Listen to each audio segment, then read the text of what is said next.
বিসমিল্লাহির রহমানির রহিম। আসসালামু আলাইকুম। আজকে বহুল প্রতীক্ষিত একটা বৈঠকের আয়োজন হওয়াতে আমি খুবই আনন্দিত হলাম। বহুদিন ধরে এটার অপেক্ষা করছিলাম, দিন গুনছিলাম কবে আমরা বসবো। বৈঠক শুরু করার আগে আমি যাদের কারণে আমরা আজকে এখানে সমবেত হয়েছি, যাদের আত্মত্যাগের মাধ্যমে আমরা আজকে এ পর্যন্ত পৌঁছতে পেরেছি, গণ অভ্যুত্থানের সেই শহীদ আত্মত্যাগকারী যারা, তাদেরকে আমরা স্মরণ, যারা গণ অভ্যুত্থানের যোদ্ধা তাদের সবাইকে আমরা আজকে স্মরণ করে আমাদের এই অনুষ্ঠান শুরু করব। এটা খুব গুরুত্বপূর্ণ, কারণ এটা না হলে, এটা ধরো সে আত্মত্যাগ না হলে আমাদের মনে প্রশ্ন থাকলেও সেটার জবাব খোঁজার আমাদের কোনো সুযোগ থাকবে না। প্রশ্ন আমাদের মনে জল জলে পড়েছিল, বহু বছর ধরে ছিল, সুযোগ পাইনি।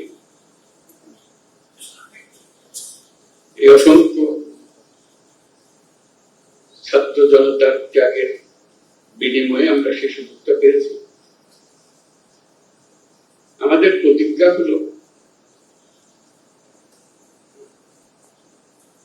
আমরা যেন সেই আত্মত্যাগের প্রতি অসম্মান না জানি। যে কারণে তারা আত্মত্যাগ করেছিল সেটার জন্য আমাদের পরবর্তী সকল প্রজন্ম মনে রাখে,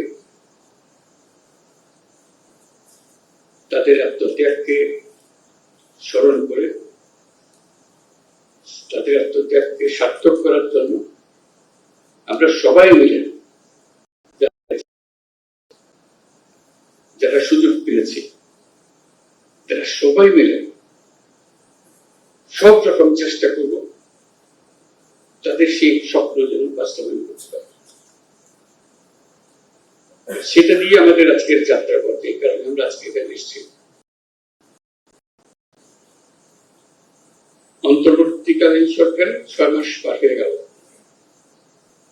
প্রথম অধ্যায় শেষ। আজকের এই অনুষ্ঠানের মাধ্যমে আমরা দ্বিতীয় পর্বে প্রবেশ করলাম। প্রথম পর্ব ছিল প্রস্তুতি পর্ব। যে প্রস্তুতি পর্বের অনেক কিছু আপনাদের কাছে জানা, তার মধ্যে একটা বড় বিষয় ছিল যে প্রস্তুতি। এই যে স্বপ্নের পেছনে এর আত্মত্যাগ করেছে, সেটা সার্থক করার জন্য আমরা যেন এমন একটা দেশ করতে পারি যেটা সুশৃঙ্খল ভাবে চলবে, যে আইনি কাঠামোর মাধ্যমে, যে প্রাতিষ্ঠানিক কাঠামোর মাধ্যমে স্বৈরাচারী সরকার সুযোগ পেয়েছিল, সেই ত্যাগ, সেই কাঠামো থেকে যেন আমরা পূর্ণরূপে বেরিয়ে চলে আসতে পারি। আমরা ছোটখাটো একটা হাডুডুডু খেলার জন্য ইন্টারনেট বানি, ফুটবল খেলা তো বটে, এটা আন্তর্জাতিক খেলা, ক্রিকেট খেলা, এই আন্দোলনে আমরা মুখস্থ এবং সেটা আমরা মেনে চলি বলেই খেলাটা খেলা হয়, তামাশা হয়। আইনগুলো এমন ভাবে বানানো হয়েছে সবাই যেন এনজয় করে, উপভোগ করে। কেউ যেন মনে হচ্ছে কালকে এটা একবার যাবে, তাহলে খেলা থাকে না। কিন্তু আমরা আমাদের দেশকে একটা তামাশায় পরিণত করে ফেলেছি। আইন বলে কিছু নাই, নিয়ম বলে কিছু নাই। আত্মত্যাগ করেছে, তারা আমাদের নির্দেশ দিয়ে গেছে আমরা যেন সেসব আইন কানুন পাল্টে ফেলে নতুন বাংলাদেশের জন্য প্রস্তুত হই। সেই নতুন বাংলাদেশ করার জন্য কি আইন কানুন লাগবে, কিভাবে আমরা অগ্রসর হবো, সেই প্রশ্ন মাথায় রেখে আমরা কিছু সংস্কার কমিশন করেছিলাম, অর্থাৎ সংস্কার করতে হবে। তার মধ্যে প্রথম সংস্কার কমিশন প্রথমবারই করে ফেলেছিলাম, তারপর পরবর্তী আরো করেছে। এই সংস্কার কমিশনের যারা মাননীয় চেয়ারম্যান, তারা আমার দুপাশে আছেন, তারা এবং তাদের সহকর্মীরা যারা এই কমিশনের সদস্য ছিলেন, তারা যথাসাধ্য চেষ্টা করেছেন সংস্কারটা যেন এমন ভাবে হয় ভবিষ্যতের প্রজন্মরা আমাদের প্রতি কৃতজ্ঞতা প্রকাশ করতে পারে। আইনগুলো ঠিক করে দিয়েছিলেন বলেই আজকে আমরা মজবুত কাঠামো তৈরি করতে পেরেছি, যার উপরে ভিত্তি করে আমরা দেশ গড়ার কাজে নেমেছি। কাজে ওনারা যে সমস্ত জিনিস প্রস্তাব করবেন এবং করেছেন সেগুলো ওনাদের অভিজ্ঞতা এবং ওনাদের পাণ্ডিত্য এবং ওনাদের আলাপ আলোচনার মাধ্যমে তারা যা করতে পেরেছেন সেটা ওনারা তুলে ধরেছেন। এবং তাদের সবাইকে আজকে যারা উপস্থিত আছেন তাদেরকে ধন্যবাদ জানাই, এবং যারা আজকে উপস্থিত নাই তাদের সদস্যবৃন্দ তাদেরকে আমরা ধন্যবাদ জানাই এই কষ্টটুকু করার জন্য। আমাদের কাজ হলো এগুলো কতটুকু আমরা গ্রহণ করব, কত দ্রুত গ্রহণ করব, কিভাবে অগ্রসর হব। তো সেটা তো ওনাদের যে অভিজ্ঞতা তার উপরে ভিত্তি করে রচনা করা। এখন আপনাদের অভিজ্ঞতা এবং আপনারা যেহেতু জনগণের নেতা, রাজনৈতিক দলের নেতা, আপনাদেরকে প্রতিনিয়ত এই আইনগুলো, নিয়মগুলো, প্রতিষ্ঠানগুলোর সঙ্গে মোকাবেলা করতে হবে। সেজন্য ওনাদের এগুলো আপনাদের সামনে দেওয়া হবে আজকে আলোচনা শুরু করার জন্য। আলোচনাটা একাডেমিক আলোচনা না, বাস্তব আলোচনা, যে কোনটা আমরা কাজে লাগাতে পারবো, কোনটা লাগবে, কোনটা লাগবে না, কিভাবে সংশোধন করলে ভালো হবে ইত্যাদি আলোচনা। ওই স্বপ্ন, যে স্বপ্ন আমরা এমন ভাবে মজবুত ভাবে আইনগুলো বানাবো যাতে সবাই মেনে চলবে, এবং মেনে চলার মাধ্যমে আমরা একটা সুন্দর সমাজ, সুন্দর রাষ্ট্র করতে পারবো। সে উদ্দেশ্যেই আজকে বসা, এবং কিভাবে এই আলাপটা চলবে, সংলাপটা চলবে সে সম্বন্ধে একটু ধারণা দেবেন প্রফেসর আলী রিয়াজ। এটাকে কেন্দ্র করে আমরা আরেকটা ছোট কমিশন করেছি এই 6 জনকে নিয়ে, এবং আমাকে শুধু তার মধ্যে ঢুকিয়ে ঐকমত্য প্রতিষ্ঠা কমিশন। একটা ঐক্যমত্য আনেন, সবাইকে মিলিয়ে, কার উপর চাপিয়ে দেওয়ার জন্য না। গুরুত্বটা আমরা সবাই বুঝি, এটা নিয়ে কাউকে কিছু বোঝাতে হবে, কিন্তু আমাদেরকে গ্রহণ করতে হবে, কাজে লাগাতে হবে। এবং আজকের দিনটা যে দ্বিতীয় পর্বে শুরু করছি, এটা প্রচন্ড সুযোগ এই জন্যই যে আমরা এমন পর্যায়ে আছি এখন, আমাদের মধ্যে ঐক্যমত সৃষ্টি হলে আমরা সেগুলো কাজে লাগাতে পারি, এবং এবার কাজে লাগালে সেটা বংশ প্রজন্ম পরম্পরা সেটা চলতে থাকে, এবং একটা সুন্দর দেশ আমরা পাবো। এই ভাবনা থেকেই আমরা এগুলো গ্রহণ করি। সেই আলোচনাটা কত মসৃণ হবে, সুন্দর হবে, সেটা আপনারা স্থির করবেন। আমাদের পক্ষ থেকে আমরা সুপারিশগুলো আমাদের কাছে নিয়ে এসেছি, এবং কমিশনের যারা সদস্য তারা আপনাদের সঙ্গে বসবে, জিনিসগুলো ব্যাখ্যা করেছেন, চাপিয়ে দেওয়ার জন্য না। চাপানোর ক্ষমতা আমাদের নেই। আমরা শুধু আপনাদেরকে বোঝানো কেন করা হয়েছিল, কি জন্য করা হয়েছিল, কোথার কারণে করা হয়েছিল বোঝাচ্ছি। সেই দিক থেকে আমরা পুরো জিনিসটাকে অ্যাপ্রোচ করবো এবং এগিয়ে নিয়ে যাব। আপনাদের সহযোগিতা চাই এটা আমি বলবো না, কারণ এটা আপনাদের কাজ, আমার কাজ না, একার কাজ না। যেহেতু আপনারা জনগণের প্রতিনিধিত্ব করেন, আপনাদেরকে বলতে হবে সমাজের কাঠামো কোন গুণকে কি করতে হবে, কিভাবে করতে হবে। ওটা এক্ষুনি করা যাবে যদি সময় লাগবে।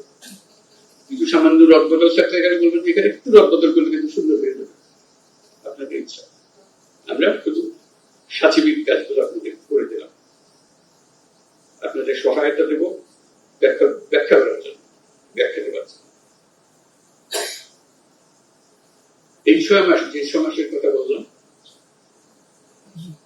এটা পরবর্তীকালীন সরকারের জন্য খুব গুরুত্বপূর্ণ সময়। আমরা একটু লন্ডভন্ড অবস্থার মধ্যে দায়িত্ব নিয়েছি, চেষ্টা করেছি এটাকে কোন রকমে সচল করার জন্য, কাজে লাগানোর জন্য। কিন্তু এই 6 মাসের যে অভিজ্ঞতা, সেটা আমাদের সবাইকে একটা প্রচন্ড সাহস দেব।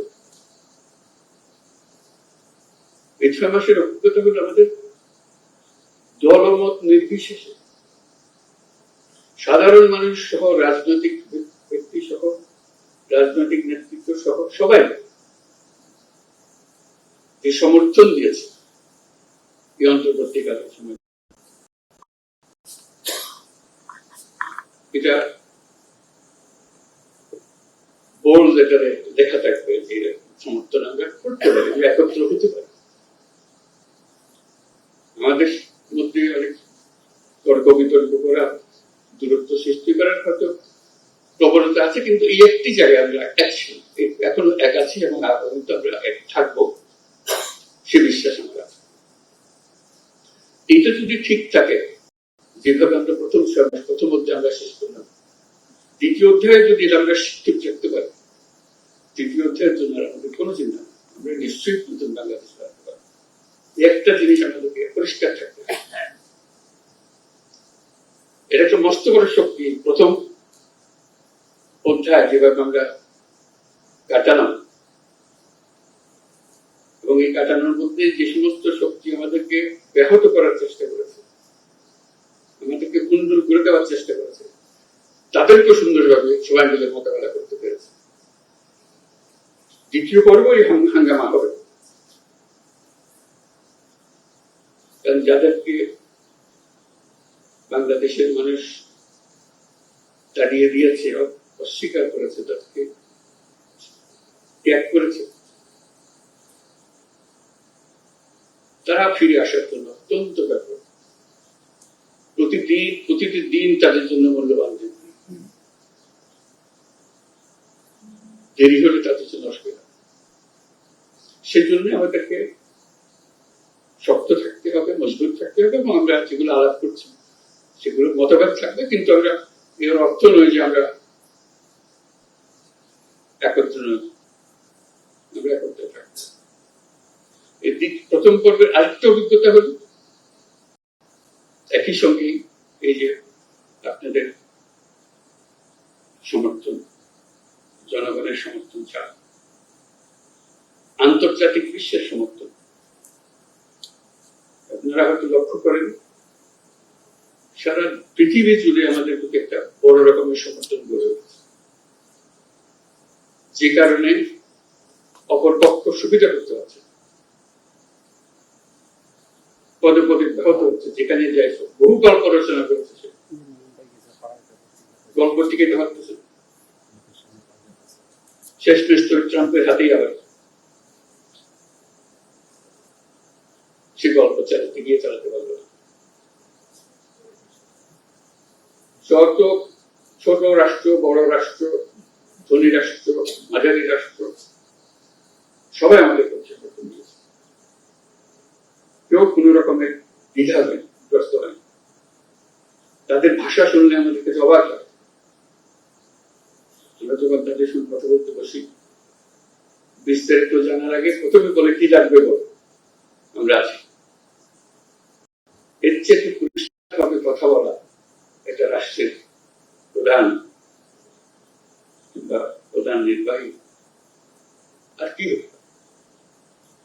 এবং তারা এই পর্যন্ত সেটা মেনে গিয়েছে এবং চোখ চালাচ্ছে এবং ক্রমাগত ভাবে তাদের সমর্থন বাড়াচ্ছে। কাজে আমাদের এই যে দুই সমর্থন, আভ্যন্তরীণ একটা সমর্থন, আন্তর্জাতিক একটা সমর্থন, এই দুই সমর্থনের ভেতর দিয়ে আমরা যদি এই নতুন বাংলাদেশ গড়তে না পারি, এটা আমাদের কবরের দোষ বোঝা ছাড়া কি বলবো। আমরা এই সুযোগ ছাড়তে চাই।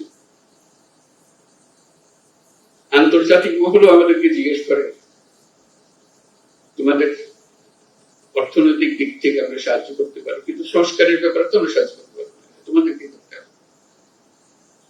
এই জন্য যেটা মনে করিয়ে দেয় যে তোমাদের এই সংস্কারটা দরকার, তা না হলে এই যে পরিবর্তন টিকে রাখা যাবে না।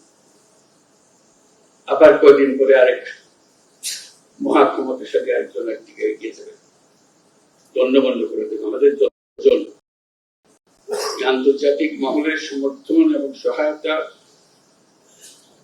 এবং শুভেচ্ছা, এটা আমাদের জন্য মস্ত বড় সম্পদ। শুধু ভাবা যত রকমের সাহায্য লাগে, আমরা তাদেরকে বহু রকমের স্বপ্নের কথা বলেছি, এই করতে চাই, এই করতে চাই। তাদের জবাব হলো যে আমাদের তো কোনো অসুবিধা নেই, তোমরা করতে পারলে আমরা আছি তোমাদের সাথে। কোন কোন রাষ্ট্র যারা খুব শক্তিমান রাষ্ট্র এমনও বলেছে এই কাজটা করার জন্য তোমরা যদি মনে করো একজন স্পেশাল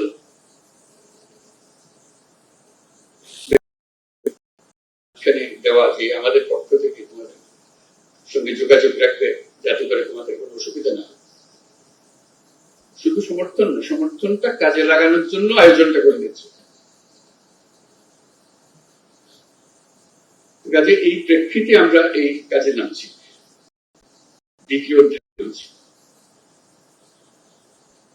এটাতে আমাদের ব্যর্থ হবার কোন সুযোগ, আমরা ব্যর্থ হতে চাই না।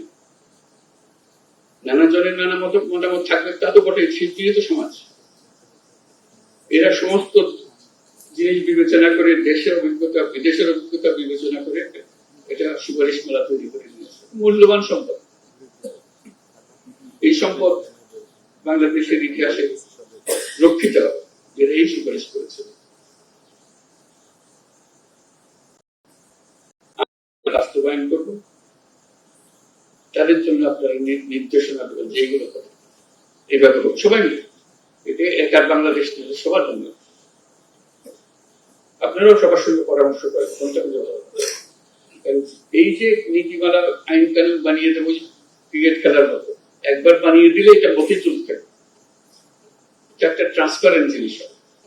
খেলায় জিতলে কেউ সন্দেহ করবে না গোলমাল করে জিতিয়ে দিয়েছে, এটাকে সে সন্দেহ করবে না, এত ট্রান্সপারেন্ট, সবাই জানে খেলার কি। এখন যে খেলা চলতেছে এটা খেলা জিতলেও ঠিক মতো জিতলেও সন্দেহ লাগে, বুঝলে কিছু একটা কলকাঠি নাড়ি করেছে। এই কলকাঠি নাড়ার বিষয়টা আমাদের মনের মধ্যে কেটে গেছে। কলকাঠি ছাড়া যে একটা নিয়মে চলতে পারে দেশ, এটা আমরা ভুলে গেছি। আন্তর্জাতিক সমর্থনের কথা বললাম, আরেকটা সমর্থনের কথা বলি, না বলে পারছি না, এটা মনটা বড় হয়ে যায় বলতে গিয়ে। এইসব সমর্থনের কথা বলি, জাতিসংঘের সমর্থন। আপনারা চিন্তা করেছেন যে রিপোর্টটা সালে প্রকাশিত করবে, human rights high commissioner for human rights, তাদের একটি রচনা, তাদের একটি প্রতিবেদন সারা পৃথিবী প্রতিনিধি। এখন কারো বয়ান আর কেউ শুনবে না, বুঝতেই পায় না। আর কত সমর্থন চাই, একদম অক্ষরে অক্ষরে বলে দিয়েছে কোথায় কাকে মারছে, কিভাবে মারছে। এর থেকে বের হওয়ার তো কাছে কোনো উপায় নেই।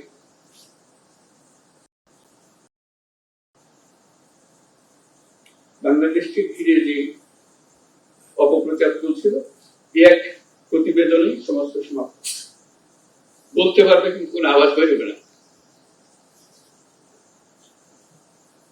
তো সেরকম সমর্থন এবং অন্যান্য প্রতিষ্ঠানের প্রতিবেদন বের হয়েছে, তাদেরও খুবই জোরালো। আমরা সেদিন আয়নাঘরে গেলাম, মানে মানুষ কত নির্মম হতে পারে, বিভৎস দৃশ্যের সৃষ্টি করতে পারে, নৃশংস হতে পারে, এর চাইতে বড় নমুনা পাওয়া যাবে। আমাদের শুধু দেখতে কষ্ট লেগেছে, যারা বছরের পর বছর সেখানে ঠিক আছে, আপনাদের মধ্যে আছে, তাদের কথা চিন্তা, তাদের প্রতিটি বর্ণনা, তাদের প্রতিটি অভিজ্ঞতা এই গুম কমিশনের রিপোর্টের মধ্যে সব তুলে ধরা হয়েছে। পত্রিকায় প্রকাশিত হওয়ার পরে দেশের ভেতরে এবং আন্তর্জাতিকভাবে মানুষ প্রথম বুঝতে পারলো আমরা কিসের কথা বলছি।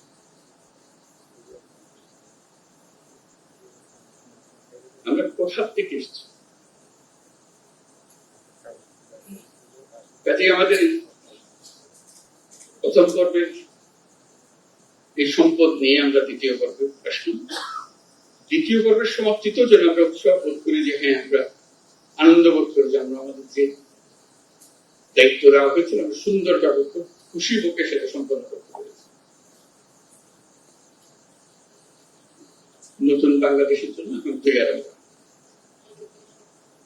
যে নতুন নির্বাচনের মাধ্যমে যে সরকার গঠন হবে সেটার ব্যাপারে কোনো প্রশ্ন তুলবে না, যেহেতু আইন কানুন এগুলো সবার আমাদের জানা আছে এবং অনুমতি হয়েছে, নির্দিষ্টভাবে হয়েছে। এটা নর্থ সরকারের ব্যাপার, আইন বানানোর কথা, আর এটাকে নর্থ সরকারকে সুযোগ না দেওয়া সেটার জন্য এতগুলো কমিশন বানাতে হয়েছে। কোন দিক থেকে কোথায় কোনটা করতে হবে